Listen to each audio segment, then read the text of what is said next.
When there's a fad, you gotta cash in fast. The mini Yonku craze of the late 80s brought an opportunity for games, but it seems like only 2 publishers really went for it. Konami made a game that reflected Yonku as it was. Slot car racing where you're upgrading components but not controlling the vehicle. Irem, on the other hand, took a very different approach with Gekitotsu Yonku Battle. They made an action game about smashing cars together.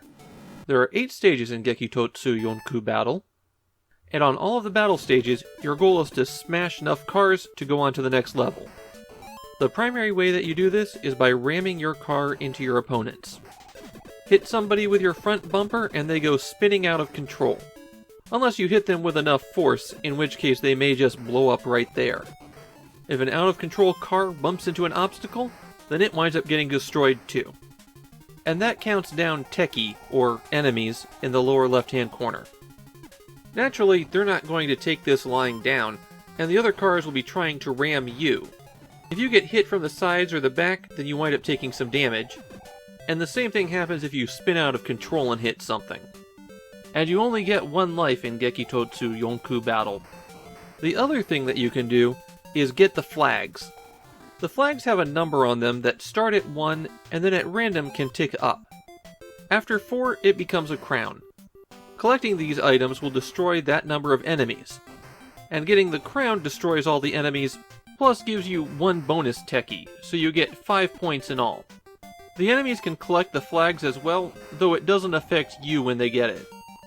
Besides helping you complete the stage, the flags also count as bonus points at the end of the level. There are a few things you can pick up in the action stages that will help you out. The gas can will fully restore your life, while picking up I guess it's a supercharger? Well, it increases your speed when you hold down the A button. Usually your car accelerates to top speed and then just keeps going, but with this item you can go even faster, and there's really no reason to never let off the A button once you have it. Getting suspension will let you go over the rough terrain without slowing down. And then there's the star. It makes you invulnerable for a short period, and any cars that you come into contact with immediately explode. So it's not a bad strategy to just immediately grab it and then start ramming people.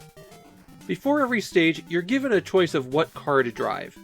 You start out being able to only choose from 2, but with every stage that you clear, 2 more become available. All of the car names are taken from models that Tamiya was selling at the time. The cars have different stats, but the variation isn't really that significant.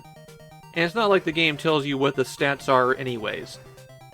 If you want to use the advanced cars on an earlier stage, then if you don't choose to continue, you'll go back to the beginning of the game with any cars that you've unlocked available. Between some of the stages, you'll have a bonus stage. On these, your only goal is to collect flags which will give you bonus points when time runs out. One thing about Gekitotsu Yonku Battle is that it's really easy. The enemy cars don't become aggressive until around stage 6.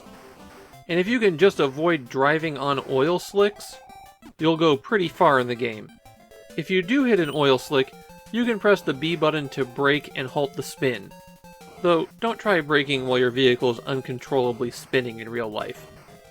If it wasn't for the fact that I was tooling around trying to get additional footage, I probably would have beaten this game while I was recording. It's just that simple.